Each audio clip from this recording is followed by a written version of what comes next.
It looks like we're getting some rain today, dear. Dinner is ready. Everyone come eat. Wow, are those the noodles we made? Yes, they are. Sit down quickly before it gets cold. It is not rain, but new coins. Big drops are 10 cent and small were 5 cent. It's gonna wrong. Stop it, God! Boss ये देखो बागवान का पाता 30 pesos. You stinking thieves! The post office are nothing but a bunch of crooks! बच्चों, कैसे हो आप सब? स्वागत है आपका क्लास 10 इंग्लिश के इस सुपर फोकस्ड मास्टर क्लास में। आज हम कवर करने वाले हैं आपकी बुक फर्स्ट फ्लाइट का chapter 1 a letter to God, जिसे लिखा है G.L. फुएंटेस ने।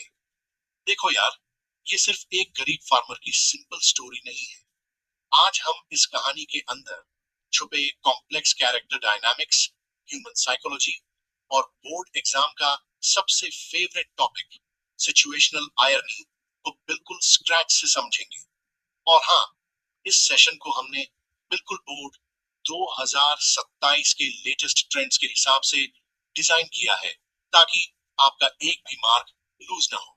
So let's start.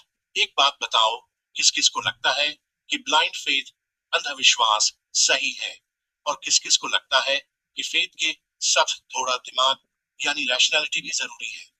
कमेंट करके या हैंड रेज करके बताओ। चलो कहानी के अंदर घुसने से पहले थोड़ा ऑथर और सेटिंग को समझते हैं। हमारे ऑथर हैं ग्रेगोरियो लोपेज वाई फुएंटेस, जो एक बहुत ही फेमस मैक्सिकन राइटर थे। उन्होंने अपनी पूरी लाइफ मैक्सिकन पेजेंट्स यानी वहां के किसानों की स्ट्रगल और उनकी अनवेवरिंग स्पिरिचुअल स्ट्रेंथ को पोर्ट्रे करने में लगा दी।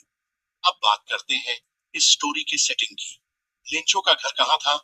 It was on the crest of a low solitary hill. ध्यान दो इस वर्ड सॉलिटरी पर। सॉलिटरी का मतलब है बिल्कुल अकेला। इसका मतलब उस वैली में लेंचो का कोई नेबर नहीं था, कोई आसपास मदद करने वाला नहीं था। जब कोई नेचुरल कैलेमिटी आएगी तो उसके पास कोई ह्यूमन हेल्प नहीं होगी, और यही चीज उसे डिवाइन हेल्प यानी भगवान की तरफ मुड़ने पर मजबूर करेगी। बच्चों, इस फ्रेज को अंडरलाइन कर लो। Crest of a low hill. CBSE direct 1 mark का एक्सट्रैक्ट क्वेश्चन पूछता है कि लेंचो का घर कहां से कनेक्टेड था। अब मिलते हैं हमारी स्टोरी के मेन कैरेक्टर्स से। पहला है हमारा हीरो लेंचो।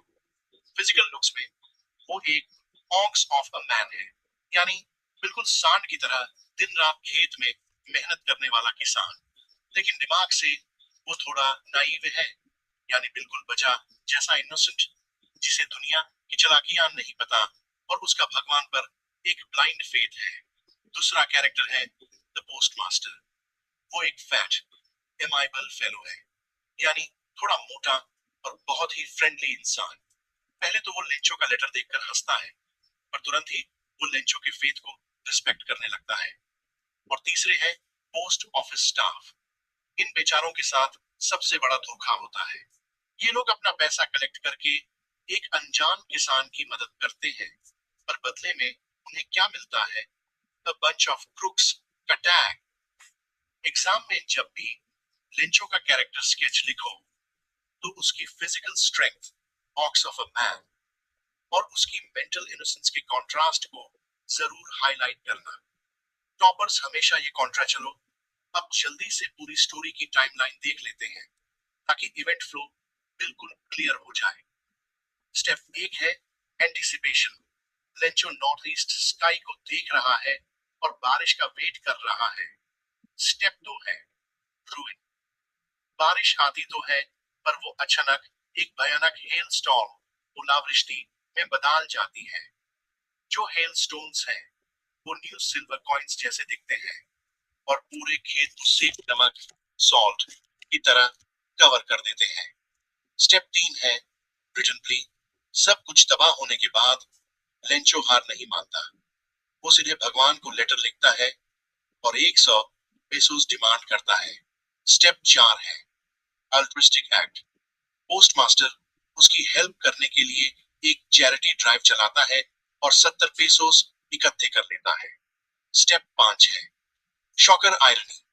जब लेंचो को सिर्फ 70 पेसोस मिलते हैं तो वो खुश होने के बजाय गुस्सा हो जाता है और दूसरा लेटर लिखता है जिसमें वो पोस्ट ऑफिस स्टाफ को बंच ऑफ क्रॉक्स बुलाता है, एसटी लिखते हैं।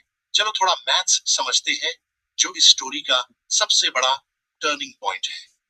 लेंचो ने मांगे थे 100 पेसोस ताकि वो नए क्रॉप्स उगा सके और अपने परिवार को भूखा मरने से बचा सके। लेकिन पोस्टमास्टर सबसे पैसे मांगने के बाद भी सिर्फ 70 पेसोस ही अरेंज कर पाता है।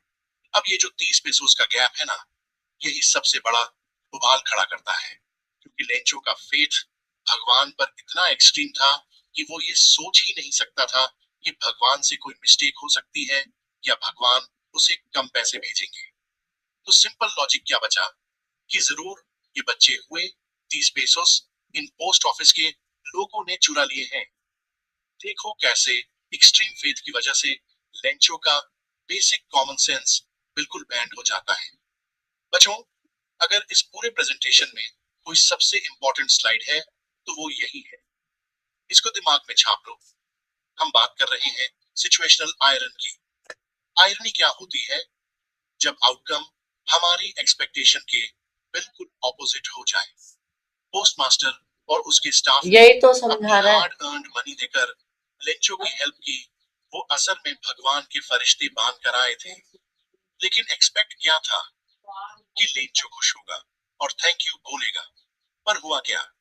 लेंचो ने उन्हें ही झूठ बोल दिया।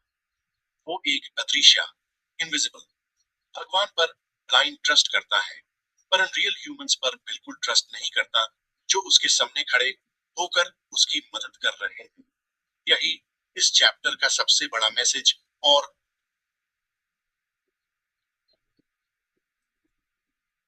आयरनी है, एक बोर्ड एग्जाम में लेंचो का 5 या 6 मार्क्स का कैरेक्टर स्केच आ जाए तो इन 3 पॉइंट्स के बिना आंसर इनकम्प्लीट होगा। His unwavering devotion. वो भगवान को अपना पेन पाल समझता है। यूं लगता है कि पोस्ट ऑफिस के रास्ते भगवान तक चिट्ठी पहुंच सकती है। His extreme suspicion and cynicism. Nature को तो वो समझता है, पर इंसानों पर यूं बिल्कुल भरोसा नहीं है। वो बिना सोचे समझे उन पर चोरी का इल्जाम लगा देता है। His industrious nature. वो खेत में दिन रात मेहनत करने वाला किसान है। कोई लेजी बेगर नहीं है जो मुफ्त की रोटी तोड़ता हो। उसे सिर्फ अपना काम रिस्टार्ट करने के लिए कैपिटल चाहिए। 3 मार्क के क्वेश्चंस में बहुत लंबी कहानी लिखने की गलती मत करना। आपको सीधा पॉइंट टू पॉइंट बात करनी है। पहला क्वेश्चन, पोस्टमास्टर ने लेटर को गॉड साइन क्यों किया? इसका की आंसर है to preserve and not shake Lencho's unshakable faith. वो नहीं चाहता था कि लेंचो का भगवान से विश्वास उठे। दूसरा क्वेश्चन, क्या लेंचो सरप्राइज हुआ जब यूज पैसे मिले? बिल्कुल नहीं। उसका कॉन्फिडेंस इतना सॉलिड और थोड़ा एरोगेंट था कि यूज लगता था कि भगवान तो पैसे भेजेंगे ही भेजेंगे। वो सरप्राइज नहीं बल्कि गुस्सा हुआ जब उसने देखा कि पैसे कम हैं। अब आते हैं 6 मार्क के लॉन्ग आंसर्स पर। यहाँ सीबीएसई आपके डीप थिंकिंग स्किल्स को टेस्ट करता है। इस चैप्टर में 2 मेन कॉन्फ्लिक्ट्स हैं। पहला है मैन वर्सेस नेचर, जहां हेलस्टॉर्म किसान की साल भर की मेहनत को एक झटके में डिस्ट्रॉय कर देता है। और दूसरा है मैन वर्सेस मैन, जो एक साइकोलॉजिकल कॉन्फ्लिक्ट है, जहां एक इंसान दूसरे इंसान पर भरोसा नहीं कर पाता और उसकी सच्ची मदद को चोरी समझ बैठता है। एक और बड़ा थीम है फेथ वर्सेस रैशनैलिटी। लेंचो का फेथ बहुत प्यारा और इंस्पायरिंग है क्योंकि वो उसे दुख में भी होप देता है, लेकिन उस फेथ में दिमाग, रैशनैलिटी बिल्कुल मिसिंग है, जिस वजह से वो फेथ टॉक्सिक बन जाता है और वो इनोसेंट लोगों को ब्लेम करने लगता है। इन दोनों थीम्स को मिक्स करके आंसर लिखना। अब आते हैं 6 मार्क के लॉन्ग आंसर्स पर। यहाँ सीबीएसई आपके डीप थिंकिंग स्किल्स को टेस्ट करता है। इस चैप्टर में 2 मेन कॉन्फ्लिक्ट्स हैं। पहला है पोस्टमार्टम चैप्टर 1 का। अगर आपने इस सेशन के सारे पॉइंट्स, कैरेक्टर ट्रेट्स और कीवर्ड्स समझ लिए हैं, तो बोर्ड 2027 में इस चैप्टर से आपका एक भी मार्क नहीं कटेगा, ये मेरी गारंटी है। अब अगर आपको इस चैप्टर में कोई भी डाउट है, कोई क्वेश्चन समझ नहीं आया, तो आप बेझिझक पूछो। Let's clear your doubts. Thank you so much and happy study. And subscribe the Catalyst 910.